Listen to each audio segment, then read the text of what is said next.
लग्न म्हटलं की कोणत्याही मुलीच्या आयुष्यातला तो स्पेशल दिवस आणि त्या स्पेशल दिवसाला अजून स्पेशल कसं बनवता येईल याच्याकडे लक्ष देऊनच आपण त्यांचे ब्लाऊज डिझाईन सुंदर अशा बनवत असतो।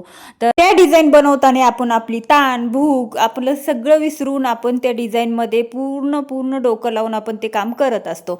आणि अशाच पद्धतीने सुंदर असा हे ब्लाऊज मी रेडी केलेला आहे आणि खूप छान पद्धतीने हे सप्तपदी विधीचा ब्लाऊज आहे। सप्तपदी विधी म्हणजे 7 फेरे 7 वचन हे क्षण खूप स्पेशल असतात आणि त्या क्षणाला अजून स्पेशल बनवण्यासाठी छान असा हे डिझायनर ब्लाऊज मी नवरीसाठी स्टिच करून दिलेला आहे। त्याच्यावरती हँडवर्क आरी वर्क बनवून दिलेला आहे। नेटवरती नवऱ्याचं नाव टाकलेलं आहे, हितेशची नवरी अशा पद्धतीने सुंदर असा आरी वर्क नावामध्ये आपण बनवून दिलेला आहे। त्याचसोबत बाहीला लटकन सुद्धा खूप छान असे बनवलेले आहेत। हे सगळे ब्लाऊजचे लटकनचे आणि ब्लाऊज आरी वर्कचे सुद्धा दोन्ही पण व्हिडिओ आपल्या चॅनलवरती आलेले आहेत आणि तिथे जाऊन तुम्ही नक्की बघा। इतर मैत्रिणींसोबत शेअर करा, व्हिडिओला लाईक नक्की करा आणि चॅनलवरती नवीन असाल तर सबस्क्राईब पण करा आणि भेटू नवीन व्हिडिओमध्ये नवीन आयडियासोबत नवीन डिझाईनसोबत। तोपर्यंत बाय बाय।